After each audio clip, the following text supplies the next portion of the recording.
নজর রাখবো এবার এসএসসির একটি মামলা সরানো হলো কল্যাণ বন্দ্যোপাধ্যায়কে। হ্যাঁ, আইনজীবী কল্যাণ বন্দ্যোপাধ্যায়কে সরালো স্কুল সার্ভিস কমিশন। আরো একবার জানাবো, এসএসসির একটি মামলায় সরানো হলো কল্যাণ বন্দ্যোপাধ্যায়কে। আইনজীবী কল্যাণ বন্দ্যোপাধ্যায়কে সরালো স্কুল সার্ভিস কমিশন। এসএসসির মেয়াদ উত্তীর্ণ প্যানেল সংক্রান্ত মামলা। আরো বিস্তারিত এই বিষয়ে অর্ণব জানাতে পারবে। অর্ণব, কি কারণ, কেন সরানো হলো কল্যাণ বন্দ্যোপাধ্যায়কে, কি জানা যাচ্ছে? দেখো, এটা পুরোপুরি নির্ভর করছে নিয়োগকর্তা হিসেবে এক্ষেত্রে এসএসসি যে বডি, অটোনমাস বডি, তাদের সিদ্ধান্তের উপর। আদালত সূত্রে যেটুকু খবর, এসএসসির বর্তমান চেয়ারম্যান জুসমান নারিওয়াল গতকাল রাতেই একটি বার্তা দেন। সেই বার্তাতে যাতে কল্যাণ বন্দ্যোপাধ্যায় এসএসসি চেয়ারম্যানের হয়ে বা হাইকোর্টে গুরুত্বপূর্ণ মামলায় তিনি আর সওয়াল না করেন, সেই বার্তা পাঠানো হয়। এরপরই তড়িঘড়ি সিনিয়র অ্যাডভোকেট ইন্দ্রনীল রায় তাকে এই মামলায় নিয়োগ করে স্কুল সার্ভিস কমিশন। যে মামলায় কল্যাণ বন্দ্যোপাধ্যায় তাকে সরিয়ে দিলে কমিশন, সেই মামলার গুরুত্ব কিন্তু অপরিসীম। কারণ এই মামলার সঙ্গে আমরা ইতিমধ্যে 18,000 থেকে 19,000 চাকরি বাতিল হাতে দেখতে পেয়েছি, অর্থাৎ খাতায় কলমে দেখতে পেয়েছি। আদতে এই যে মামলাটি ইতিমধ্যেই আদালত অবমাননার মুখে রয়েছে এসএসসি, সেই মামলায় কিন্তু আরো 8 থেকে 9,000 চাকরি বাতিল হতে পারে। কি বিষয় না, এসএসসির একটা প্যানেল প্রকাশের পর, মানে 4টে নিয়োগ প্রক্রিয়া ছিল, সেই 4টে নিয়োগ প্রক্রিয়ার তাদের যে প্যানেলের মেয়াদ যেটি শেষ হয়েছিল, সেই প্যানেল মেয়াদ শেষের পর কাউকে সেই প্যানেল থেকে চাকরি দেওয়া যায় না, নিয়োগের সুপারিশ এসএসসি করতে পারে না। এই মর্মে অর্ডার ছিল, কিন্তু কোন রকম ভাবেই এসএসসি তখন হয়তো গা করেনি। বিষয়টি ভেবেছিল সুপ্রিম কোর্টের মধ্যে হয়তো কোনো কিছু একটা সুরাহা বেরোয়নি। এবং এই সেকেন্ড বা থার্ড রাউন্ড কাউন্সিলিং এর পর থেকে আমরা জানি এসএসসি নবম দশম একাদশ দ্বাদশ এবং গ্রুপ সি গ্রুপ ডি ক্ষেত্রে এই নিয়োগের অনেক জায়গায় 8 রাউন্ড 9 রাউন্ড পর্যন্ত কাউন্সিলিং হয়েছে। কাজে 3 রাউন্ডও যদি তর্কের খাতিরে যে সেটা পর্যন্ত ভ্যালিড প্যানেলের মধ্যে নিয়োগ হয়েছে, তাহলে বাকি 3 রাউন্ডের পর থেকে যে 8 রাউন্ড 9 রাউন্ড পর্যন্ত যে নিয়োগগুলি হয়েছে, সবগুলি কিন্তু এসএসসির যে আইনে নিয়োগ হয়েছে সেই আইন বিরোধী। সেই গুরুত্বপূর্ণ আদালত অবমাননার মামলায়, যেখানে 8 থেকে 9,000 চাকরি বাতিলের মতো একটা পরিস্থিতি, সেই মামলায় কল্যাণ বন্দ্যোপাধ্যায়, যিনি এতদিন এসএসসির হয়ে মামলাগুলি সওয়াল করেছেন গুরুত্বপূর্ণ মামলায়, সেই মামলা থেকে আজ থেকে সরিয়ে দেওয়া হলো কল্যাণ বন্দ্যোপাধ্যায়কে। সিনিয়র অ্যাডভোকেট ইন্দ্রনীল রায় এবং সুনীত রায় যদিও এসএসসি মামলার সঙ্গে তিনি জুনিয়র আইনজীবী, বিভিন্ন মামলায় যুক্ত হয়েছিলেন। আজকে মামলাটি বিচারপতি সৌগত ভট্টাচার্যের বেঞ্চে শুনানির জন্য আসে এবং মামলাকারীদের তরফে দাসগুপ্ত আইনজীবী তিনি বিষয়টি প্রসঙ্গ টানেন। তখনই নতুন এই আইনজীবী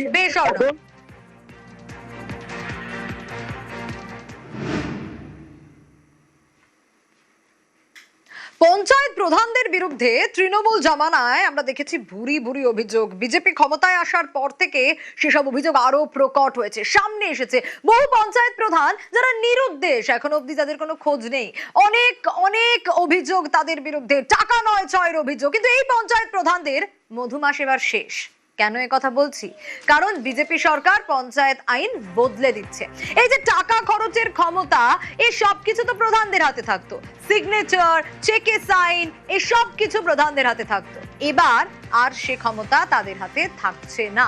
একটু ডিটেইল আপডেট নেওয়ার চেষ্টা করি, আবির রয়েছে আমার সঙ্গে। আবির, দেখো, পশ্চিমবঙ্গ সরকার পঞ্চায়েত আইন 1973 তাতে একাধিক গুরুত্বপূর্ণ প্রস্তাব নিয়ে আসছে এবং তার জন্যই রাজ্য সরকারের তরফ থেকে আগামীকাল রাজ্য বিধানসভাতে পেশ হতে চলেছে the West Bengal panchayat second amendment bill 2026, যা আজকে কপি রাজ্য বিধানসভার যারা সদস্যরা রয়েছেন বিধায়কদের হাতে ইতিমধ্যেই দেওয়া হয়েছে এবং আগামীকাল এই নিয়ে 1.5 ঘন্টা আলোচনা হবে। বিলে বলা হয়েছে, যদি কোনো গ্রাম পঞ্চায়েতের প্রধান এবং উপপ্রধান 15 দিনের বেশি সময় অনুপস্থিত থাকেন এবং নির্বাচিত সদস্যদেরকেও দায়িত্ব নিতে রাজি না হন, তবে নির্ধারিত কর্তৃপক্ষ একজন এক্সটেনশন অফিসার বা তার ঊর্ধ্বতন পদমর্যাদার আধিকারিককে সর্বোচ্চ 30 দিনের জন্য অ্যাডমিনিস্ট্রেটর হিসেবে নিয়োগ করতে পারবে। আমি একটু সঙ্গে থাকো, একেবারে তোমার কাছে আরো ডিটেইল আপডেট নেব। মুখ্যমন্ত্রী আগেই ঘোষণা করেছিলেন এই কথা, একবার শোনাই। 80% গ্রাম পঞ্চায়েত, পঞ্চায়েত সমিতি, জেলা পরিষদ, পুরসভা পালিয়ে বেড়াচ্ছেন, অফিস করছেন না। পলাতক পঞ্চায়েত প্রধান, জেলা পরিষদ এদেরকে শোকজ করতে। এরা যদি অবিলম্বে নিয়ম মেনে আধিকারিকদের সঙ্গে সহযোগিতা না করেন, যে ব্যবস্থা আইনে বলা আছে সেই ব্যবস্থা নিয়ে দ্রুত ফান্ড খরচ করতে হবে, ডিপিআর জমা দিতে হবে, টেন্ডার প্রসেস চালু করতে হবে। পৌরসভা, কর্পোরেশন, পঞ্চায়েত, জিটিএ চুরি চামারি যারা করেছেন থানায় গিয়ে আত্মসমর্পণ করুন। যেতে পারছেন না, কাটমানির টাকা ফেরত দেওয়ার ভয়ে প্রয়োজন হলে পদত্যাগ করে দিন, পাবলিক ফেস করতে পারছেন না। কিন্তু এই ধরনের নিরুদ্দেশ হয়ে যাবেন না। যারা পঞ্চায়েতকে লুট করে জিতেছেন, গণনা কেন্দ্র থেকে আমাদের লোকেদের মেরে বার করে দেওয়া হয়েছে। সেই সব লোকের আজকে নৈতিক অধিকার নাই পঞ্চায়েতে আসার, তাই আসছেন না। দ্বিতীয় একটা চক্রান্ত চলছে যে পঞ্চায়েতই একমাত্র ডেলিভার করে, পঞ্চায়েতের রেজাল্ট দেয়, সরকারের পারফরমেন্স দেখা যায়, তাই 51,000 কোটি টাকা দেওয়া হয়েছে। সেই পঞ্চায়েত যাতে না চলে, যাতে বিফল হয়, চক্রান্ত করে তাদের জেতা পঞ্চায়েতের লোকেরা আসছে না। আমি তাই তাদেরকে বলেছি আসতে হবে না, ধরে নিয়ে আসবে। আর আমি এখানে দাঁড়িয়ে বলছি যদি না আসে আর যদি না রিজাইন করে, পুলিশ দিয়ে কোমরে দড়ি বেঁধে পঞ্চায়েতের সই করা। আমি বলে যাচ্ছি, জিতবে, ভাতা নেবে, কাটমানি নেবে, আর কাজ করবে না, সই করবে না, মামাবাড়ি পেয়েছ।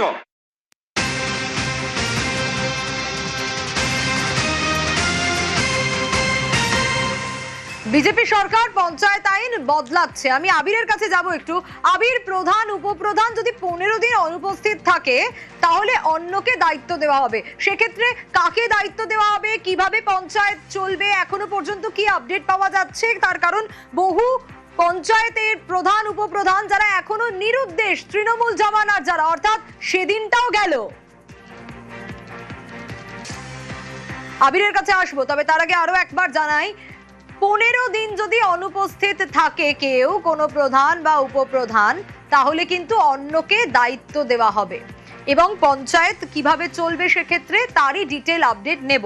বিজেপি সরকার অনেকগুলো কারণেই এই পঞ্চায়েত আইন বদলাচ্ছে। প্রধানরা যারা নিরুদ্দেশ রয়েছেন তাদের নিরুদ্দেশ থাকা চলবে না। জনপ্রতিনিধিদের দুর্নীতি রোখা, পঞ্চায়েতের কাজ যাতে থমকে না থাকে, আর কাজ পরিষেবা পেতে যেন সাধারণ মানুষের কোনো রকম কোনো অসুবিধে না হয়, পঞ্চায়েত আইন বদলের মূল কারণ এগুলো। কিন্তু এবার কিভাবে চলবে তার কারণ পঞ্চায়েতের উপরেই কিন্তু অনেকটা নির্ভর করে। এই যে কিছুক্ষণ আগে আমরা দেখছিলাম বিধানসভায় দিলীপ ঘোষ পঞ্চায়েত মন্ত্রী বলছিলেন যে সরকারের রিপোর্ট কার্ড অনেকটা নির্ভর করে। প্রধানরা এখনো নিরুদ্দেশ, এবার যদি আরো ধরুন 15 দিন তারা অনুপস্থিত থাকলেন কোনো প্রধান বা উপপ্রধান, তাহলে সেক্ষেত্রে কি হবে? সেক্ষেত্রে কিন্তু অন্যকে দায়িত্ব দিয়ে দেওয়া হবে। কাকে দায়িত্ব দেওয়া হবে? নির্বাচিত জনপ্রতিনিধি রাজি না হলে পঞ্চায়েতে প্রশাসকও বসবে। 30 দিনের জন্য প্রশাসক বসানো হবে এবং এই যে 30 দিনের জন্য প্রশাসক বসবে, পঞ্চায়েতের সব দায়িত্ব তখন কিন্তু প্রশাসকের হাতে।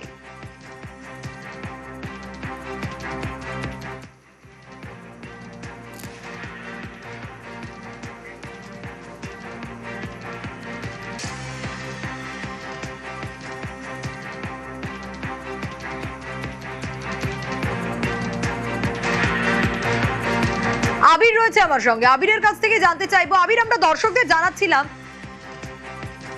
না, যোগাযোগ বিচ্ছিন্ন হয়েছে।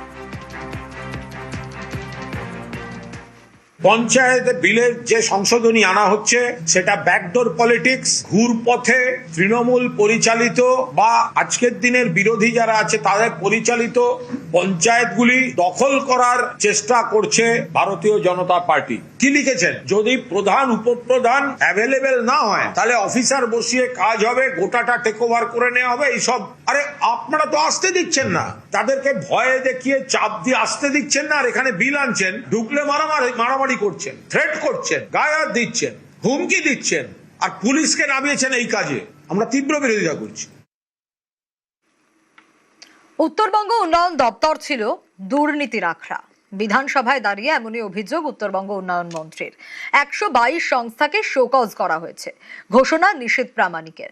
আগামী দিনে উত্তরবঙ্গের উন্নয়নে বাড়তি গুরুত্ব পর্যটন বিভাগকে। না, শুধু পাহাড় বা ডুয়ার্স নয়, উত্তরের সব বিধানসভায় বাড়তি নজর ডাবল ইঞ্জিন সরকারের। উত্তরবঙ্গ 8 জেলা, 2 কোটির বেশি জনসংখ্যা। বিধানসভা নির্বাচনে বিজেপিকে 2 হাত ভরে আশীর্বাদ করেছে উত্তরবঙ্গ। শপথের পর ঋণ শোধের শপথ নেন মুখ্যমন্ত্রী শুভেন্দু অধিকারী। 2009 সাল থেকে ভারতীয় জনতা পার্টিকে উত্তরবঙ্গে আপনারা প্রবেশের সুযোগ এবং স্বীকৃতি দেওয়ার জন্য উন্নয়নের মাধ্যমে আমরা সেই ঋণ শোধ করব।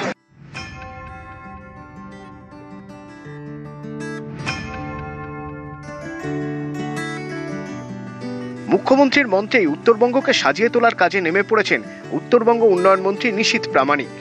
সেই কাজে নেমেই একাধিক ফাঁক ফোকর খুঁজে পেয়েছেন নিশীথ। তৃণমূল আমলে উত্তরবঙ্গ উন্নয়ন দপ্তরের বিরুদ্ধে একাধিক অভিযোগ নিশীথ প্রামাণিকের। গাফিলতির অভিযোগে উদয়ন গুহের আমলে কাজ করা 122টি সংস্থাকে শোকজও করা হয়েছে বলে বৃহস্পতিবার বিধানসভায় জানালেন তিনি। কয়েকটি সংস্থাকে কালো তালিকাভুক্তও করা হয়েছে বলে জানিয়েছেন নিশীথ প্রামাণিক। তার হুঁশিয়ারি, দুর্নীতিতে অভিযুক্ত কোনো সংস্থা ছাড় পাবে না।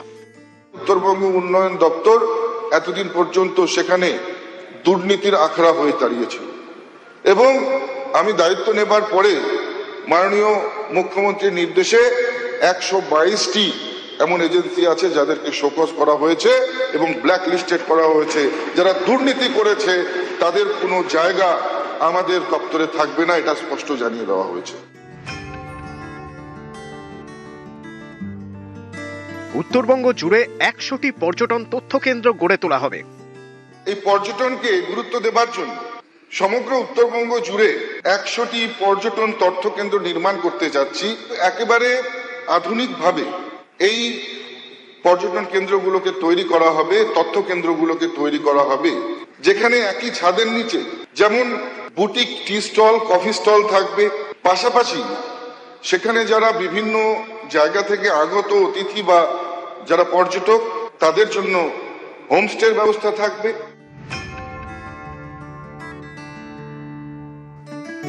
ভারত ভুটান সীমান্তের গটিবাড়িতে স্থলবন্দর তৈরি করবে কেন্দ্র। কালচিনি ব্লকের জয়গাঁ 1 নম্বর গ্রাম পঞ্চায়েতের গটিবাড়িতে 30 একর জমিতে এই বন্দর তৈরির পরিকল্পনা রয়েছে।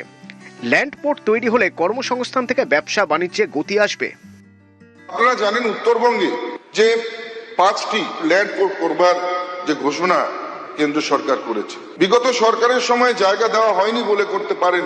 পানি ট্যাঙ্কিতে Indo Nepal land port, Indo Bhutan বর্ডারে সেখানে ফুলসিলিং এবং জয়গাতে ইন্দো ভুটান ল্যান্ড পোর্ট, ঠিক একইভাবে হিলি থেকে শুরু করে চ্যাংড়াবান্ধা থেকে শুরু করে ফুলবাড়ি থেকে শুরু করে ইন্দো বাংলাদেশ ল্যান্ড পোর্টের ব্যবস্থাও কিন্তু করা হবে।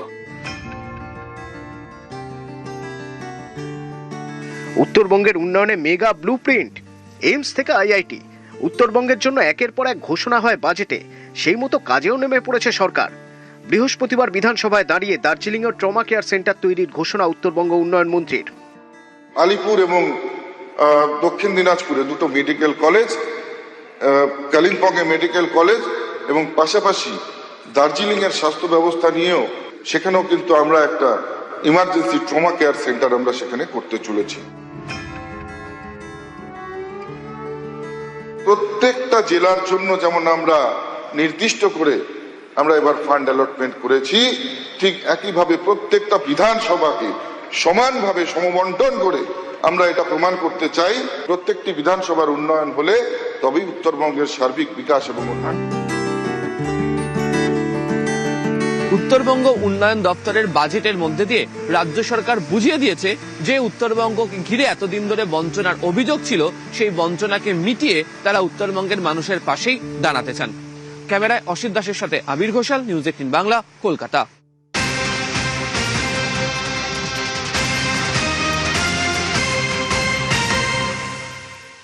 সেবাশ্রয় নিয়ে তো অভিযোগ আছে, এছাড়াও কিন্তু হুমকি, অভিষেকের বিরুদ্ধে ভুরি ভুরি অভিযোগ, আর একের পর এক এফআইআর হচ্ছে। অভিষেকের বিরুদ্ধে এবার নয়া এফআইআর। হ্যাঁ, আবারও বিধাননগর পুলিশে অভিযোগ দায়ের হলো। পার্টি অফিস ভাঙা নিয়ে হুমকি, ওই যে বলছিলাম সেবাশ্রয় থেকে শুরু করে হুমকি, ধমকানি দেওয়া নানা অভিযোগ অভিষেক বন্দ্যোপাধ্যায়ের বিরুদ্ধে। কে অভিযোগ দায়ের করলো এবার, কি অভিযোগ, কিসের ভিত্তিতে, আরো বিস্তারিত জানাতে পারবে অনুপ রয়েছে আমার সঙ্গে। অনুপ, আমরা অনেকবার দেখেছি রাজীব সরকার নামে এক ব্যক্তি, তিনি বারবার নানা অভিযোগ দায়ের করেছেন। এবারও কি বিধাননগর পুলিশে তিনি অভিযোগ দায়ের করলেন? কি অভিযোগ?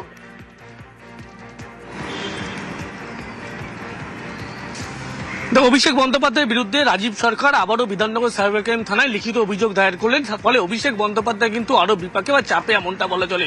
তার কারণ অভিষেক বন্দ্যোপাধ্যায়ের বিরুদ্ধে যে অভিযোগ করা হলো, এবারে দেখা গেল অভিষেক বন্দ্যোপাধ্যায় যে পার্টি অফিস যখন ভাঙার ঘটনা, সেই ঘটনা নিয়ে সাংবাদিক সম্মেলন করতে গিয়ে অভিষেক বন্দ্যোপাধ্যায় মন্তব্য করেন যে 31 নির্বাচন, যে সেই নির্বাচনে কিন্তু তৃণমূল ফিরবে, সেই সময় আবার নতুন করে যেই ঘটনা যেমন ঘটছে পাল্টা এরকম কিন্তু ব্যবস্থা নেওয়া হবে, এমনটা মন্তব্য করেন। এবং তার পরবর্তী ক্ষেত্রে লক্ষ্য করা গেল রাজীব সরকার, বাগুইআটির যিনি বাসিন্দা, এর আগে ডিজে মামলায় যিনি অভিযোগ করেছিলেন, তিনি বিধাননগর সাইবার ক্রাইম থানায় লিখিত অভিযোগ দায়ের করলেন। কারণ তিনি অভিযোগ করছেন বিজেপি কর্মীদেরকে শুধুমাত্র হুমকি বললে তিনি ভুল করছেন। তার কারণ তার বিরুদ্ধে রক্ষা কবচ মামলা রয়েছে, তিনি একজন অভিযুক্ত এবং সেভাবেই কিন্তু তিনি এভাবে মন্তব্য করতে পারেন না, এমনটা রাজীব সরকারের বক্তব্য।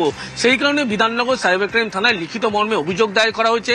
অভিযোগের ভিত্তিতে বিধাননগর পুলিশের পক্ষে ইতিমধ্যেই একাধিক ধারায় মামলা রুজু করা হয়েছে। প্ররোচনা দেওয়া থেকে শুরু করে একাধিক অশান্তি ছড়ানো, ধর্মীয় আবেগের উস্কানি দেওয়া মন্তব্য থেকে শুরু করে একাধিক ধারা যে মন্তব্য অভিষেক বন্দ্যোপাধ্যায় করেছে, সেই পরবর্তী ক্ষেত্রে বলা হচ্ছে এই যে গোটা ঘটনা, সেখানে কিন্তু কোথাও গিয়ে একটা উস্কানি দেওয়ার মতো ঘটনা ঘটছে। সেই কারণে অভিষেক বন্দ্যোপাধ্যায়ের বিরুদ্ধে তিনি লিখিত অভিযোগ দায়ের করেছেন। এবং এই অভিযোগ দায়ের করার একটাই কারণ, বিধাননগর সাইবার ক্রাইম থানায় অভিষেক বন্দ্যোপাধ্যায় সাংবাদিক বৈঠক করতে গিয়ে 2031 যখন বিধানসভা নির্বাচন হবে, সেখানে মনে করছে তৃণমূল সরকার ক্ষমতায় ফেরার পরে পাল্টা কিন্তু যে ঘটনা ঘটছে, তার পাল্টা এরকমই ঘটনা ঘটবে, এমনটা তিনি উস্কানি দিচ্ছেন। এবং তার ফলেই রাজীব সরকার তিনি অভিযোগ দায়ের করেছেন এবং সেই অভিযোগের ভিত্তিতে বিধাননগর পুলিশের পক্ষ থেকে অভিষেক বন্দ্যোপাধ্যায়ের বিরুদ্ধে একাধিক ধারায় মামলা রুজু করেছে। ফলে আরো বিপাকে বা চাপে অভিষেক বন্দ্যোপাধ্যায়, এমনটাই বলা চলে। একেবারে আরো চাপেতে বলার অপেক্ষা রাখে না। অনুপ, সঙ্গে থাকো। 18 জুলাই অভিষেক বন্দ্যোপাধ্যায় ঠিক কি বলেছিলেন, যার ভিত্তিতে এই এফআইআর হলো? পার্টি অফিস ভাঙা নিয়ে কি হুমকি দিয়েছিলেন দেখুন। একদম একতলা দুতলা বুলডোজার দিয়ে প্রায় ভেঙে গুড়িয়ে দেওয়া হয়েছে। গেরুয়া ভেট্টি মাথায় বেঁধে, গেরুয়া উত্তরীয় পরে, মুখ ঢেকে সেই পার্টি অফিসে ঢুকে তাণ্ডব লীলা চালিয়েছে। এই সব ভিডিও আমাদের কাছে রয়েছে। নিজের হাতে কত ক্ষমতা সেই দেখাতে গিয়ে ভোটের আগে ছিল অন্নপূর্ণা ভান্ডার, আর ভোটের পরে বুলডোজার। এই হচ্ছে বিজেপির প্রকৃত স্বরূপ। কিনে অফিস বানানো হয়েছে, তার প্ল্যান রয়েছে, বৈধ নথি রয়েছে, সব হাইকোর্টে আমরা জমা দেবো। প্রত্যেক ক্রিয়া সমান এবং বিপরীত প্রতিক্রিয়া আছে, এটা বিজেপির নেতারা যেন ভুলে না যায়। আর ঈশ্বর সৃষ্টিকর্তা সর্বশক্তিমানের আশীর্বাদে যদি বেঁচে থাকি, ওই যে বললাম যে আইনের যে ধারায় আপনারা এই অত্যাচারগুলো করেছেন, একই আইনের একই ধারায় 31-এ ফিরিয়ে দেবো, সুদ সমেত। কথা দিয়ে গেলাম। আবার একটু অনুপের সঙ্গেই কথা বলবো। অনুপ, আমরা দেখলাম অভিষেক বন্দ্যোপাধ্যায়ের যে বক্তব্যের ভিত্তিতে, যে হুমকির ভিত্তিতে অভিযোগ দায়ের হয়েছে, কোথাও গিয়ে বারবার বিপাকে পড়ছেন অভিষেক বন্দ্যোপাধ্যায়, এটা বলার অপেক্ষা রাখে না। এবার যে অভিযোগ দায়ের হলো, কি কি ধারায় মামলা হলো?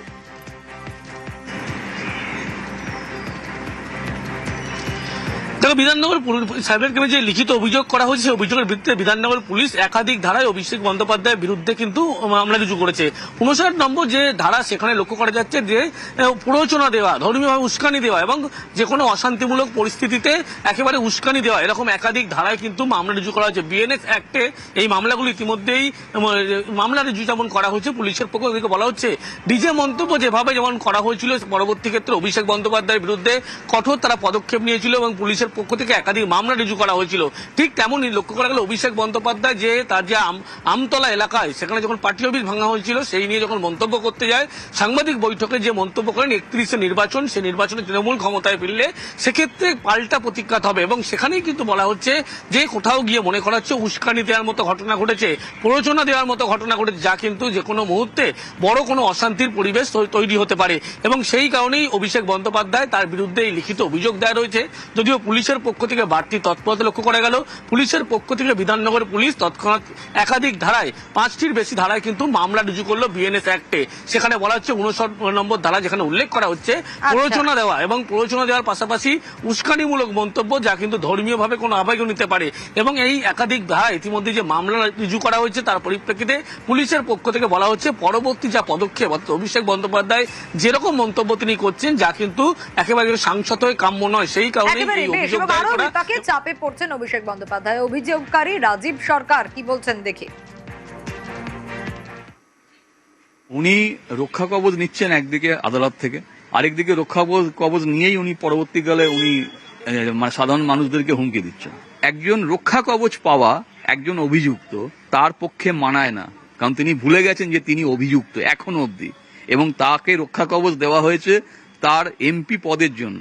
সেটা উনি বিজেপি কর্মীদের উদ্দেশ্যে বলেছেন, কিন্তু প্রচ্ছন্ন হুমকি আমাদেরও আছে, কারণ আমি ফার্স্ট মামলাটা করেছিলাম। তো আমি আমার একজন পিটিশনার হিসেবে আমি তো আমার নিজের নিরাপত্তা চাইবই। যদিও আমরা ভবিষ্যতে মদন মিত্রকে আমরা এই কেসে সাক্ষী করার জন্য আবেদন করব। মদন মিত্র নিজের ফেসবুক প্রোফাইলে উনি স্বীকার করে নিয়েছেন যে অভিষেক ব্যানার্জি একজন ক্রিমিনাল। যিনি এই কথাগুলো প্রকাশ্যে বলতে পারছেন, তার মানে নিশ্চয়ই তো কোথাও কিছু হয়েছে। তাই মদন মিত্রকে অবিলম্বে সাক্ষী হিসেবে ডেকে তাকে মানে জিজ্ঞাসাবাদ করাটা অত্যন্ত জরুরি। এটা কালকে একটা সাইবার পুলিশ স্টেশনে একটা এফআইআর হয়েছে। ওটা যে আছে ওটা আপনার পরে নেবে, ঠিক আছে। আর এবার নজর রাখবো পানিহাটির দিকে। পানিহাটিতে বেআইনি নির্মাণ ভাঙা হলো, হ্যাঁ সরকারি জমি, সেখানে টিএমসি অফিস, দোকান, ছবি দেখলে বুঝতে পারবেন অবৈধ নির্মাণ। আর সেখানে স্বাভাবিকভাবে সাধারণ মানুষ সাফারার, বারবার তো এটাই হয়েছে, নিকাশি সমস্যার অভিযোগ করছে এলাকাবাসী। কিন্তু সরকারি জায়গায় দোকানের অনুমতি দিল কে? ছবি দেখুন, বুলডোজার চললো সেখানে। সরকারি জমি দখল করে টিএমসি অফিস, টাকার বিনিময়ে সরকারি জায়গায় কি দোকান? এই দোকানের অনুমতি দিল কে? স্বাভাবিকভাবেই প্রশ্নগুলো উঠছে। সুবীর রয়েছে, আরো বিস্তারিত জানাতে পারবে। সুবীর, দেখো, পানিহাটি পৌরসভার অন্তর্গত নীলগঞ্জ রোড অত্যন্ত গুরুত্বপূর্ণ একটি রাস্তা, এবং সেই জায়গা থেকে বিটি রোডে যদি কোনো রকম যান সমস্যা হয়, সেই জায়গা থেকে এই রোডের ওপর দিয়ে কিন্তু যাতায়াত করেন সাধারণ মানুষজন। এবং নীলগঞ্জ রোডে কিন্তু দুধারে এইভাবেই সরকারি জমি, অর্থাৎ পানিহাটি পৌরসভার যে ড্রেন, সেই সরকারি জমির ওপর কিন্তু দখল করে, জবরদখল করে এখানে দোকানপাট যেমন তৈরি হয়েছিল তেমন তৈরি হয়েছিল তৃণমূল কংগ্রেস কার্যালয়। এবং দীর্ঘদিন ধরে এইভাবেই কিন্তু এখানে এই সমস্ত চলছিল। এবং সেই জায়গা থেকে বিজেপি সরকার আসার পর এই যে নির্দেশ মুখ্যমন্ত্রী দিয়েছিলেন, সেইভাবে কিন্তু বুলডোজার চললো পানিহাটি পৌরসভা এলাকায়। এবং যে সমস্ত অবৈধ দোকানপাট বা তৃণমূলের কার্যালয় এই সরকারি জমি দখল করে তৈরি হয়েছিল, সেগুলো কিন্তু ভেঙে গুটিয়ে দেওয়া হলো। এবং এই যে যেটা বিজেপির তরফ থেকে যেটা অভিযোগ করা হয়েছে, যে এই সমস্ত দোকানপাট তৃণমূল সরকারের আমলে যারা এলাকার যারা তৃণমূলের নেতা, তারা কিন্তু তাদের থেকে টাকা নিয়ে, কাটমানি নিয়ে সেই সমস্ত দোকান কিন্তু সেখানে করেছিল। এবং তৃণমূল সরকারের আমলে কোনো পদক্ষেপ নেয়নি। বিজেপি সরকারের আমলে কিন্তু এই যে রাস্তা, সেই রাস্তা থেকে কিন্তু অবৈধ দোকানপাট এবং তৃণমূল কংগ্রেস কার্যালয় ভেঙে দেওয়া হলো।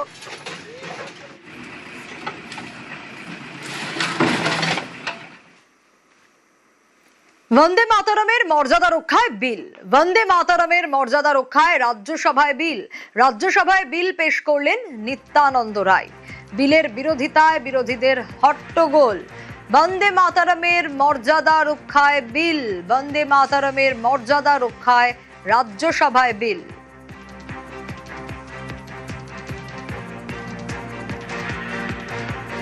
Question is that the leave be granted to introduce the bill. Those in favor will please say aye. Those against will please say no.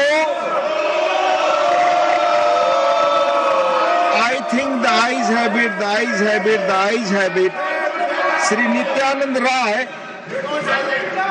माननीय महोदय, मैं विधेयक पुनर्स्थापित करता हूँ। You introduce the bill. Thank you. রাজ্যসভায় বিল পেশ করলেন নিত্যানন্দ রায়। আর বিলের বিরোধিতায় বিরোধীদের হট্টগোল শুরু। আরো বিস্তারিত জানবো, মৈত্রেয়ী রয়েছে আমার সঙ্গে। মৈত্রেয়ী,